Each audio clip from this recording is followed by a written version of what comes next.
इनका सवाल है कि शादीशुदा औरत अपने शौहर से छुप करके किसी गैर मर्द से ताल्लुक़ रखती है, उसका शरई हुक्म क्या है और शौहर क्या करे?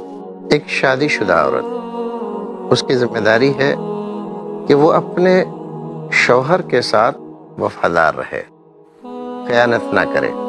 ऐसे ही एक शादीशुदा मर्द के लिए ज़रूरी है कि वो अपने शरीक हयात के साथ वफादार रहे, उसके साथ खयानत न करे। लेकिन अगर कोई औरत किसी वजह से, बुरी संगत की वजह से, बुरी आदतों की वजह से या किसी भी वजह से किसी दूसरे मर्द के साथ ताल्लुकात रखती है, वो ताल्लुकात गुफ्तगू की हद तक हों या जिस्मानी हद तक पहुँच गए हों, बहरहाल गुनाह का काम है, नाजायज़ है, हराम है और सख्त कबीरा गुनाह। इसमें शौहर जिम्मेदार है या नहीं है? तो कभी कभी शौहर की जिम्मेदारी भी बनती है। जैसे एक आदमी ने शादी तो कर ली लेकिन अपनी बीवी के शरई हुकूक अदा नहीं करता, उसको मुनासिब वक्त नहीं देता, घर से अक्सर बाहर रहता है बिला जरूरत नहीं, और दूसरी औरतों में दिलचस्पी लेता है।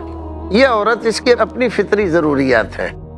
जब उनकी तस्कीन नहीं होती तो वो भी दूसरे मर्दों में दिलचस्पी लेना शुरू कर देती है, और इस तरह से वो अलग मटर गश्ती कर रहा है और ये अलग मटर गश्ती कर रही है। नतीजा क्या है कि दोनों बेहयाई की जिंदगी गुजार रहे हैं, दोनों गुनहगार हैं।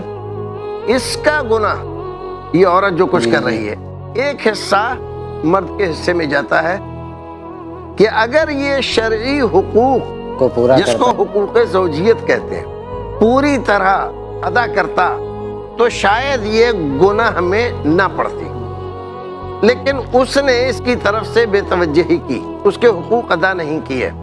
वो फितरी ज़रूरत से मजबूर होकर शैतान के बहकाने से किसी और के साथ वाबस्ता हो गई। मर्द ने क्योंकि औरत का हक अदा नहीं किया, उसकी फितरी ज़रूरियात की तस्कीन के लिए कोई कदम नहीं उठाया, जिससे मजबूर होकर वो किसी दूसरे मर्द से वाबस्ता हो गई। ऐसी सूरत में जहां वो खुद गुनहगार है, बहुत बड़ी गुनहगार है, मर्द भी गुनहगार है कि ये सबब बना। शादी की इसलिए जाती है ताकि लड़का लड़की दोनों बाइफ़त बाइस्मत रहे, अपनी जो फितरी ज़रूरियात जो हैं वो उनको घर में पूरा करे अपनी शरीक हयात के साथ। लेकिन जब वो सुकून उसको मिला नहीं यहाँ, तो उसने दूसरों के घर झांकना शुरू किए, तो इसमें गुनहगार मर्द भी बनता है।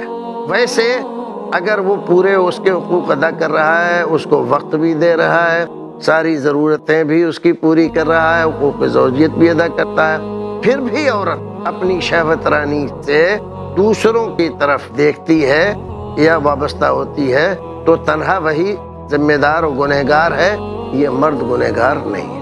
अगर शौहर को पता चल जाए तो क्या करे सर? ऐसी औरत के सिलसिले में रसूल अकरम सल्लल्लाहु अलैहि वसल्लम का मशवरा तो यह है कि उसको तलाक दे देना चाहिए। एक वाक़या इस तरह का, अगरचे उसकी और तफसीरें भी की गई है, ला तरुद्दु यदा लामिस, लेकिन रसूल अकरम सल्लल्लाहु अलैहि वसल्लम ने उनको मशवरा दिया कि जब तुम्हें शुबहा है कि यह औरत नेक चलन नहीं है तो आप उसको तलाक देना।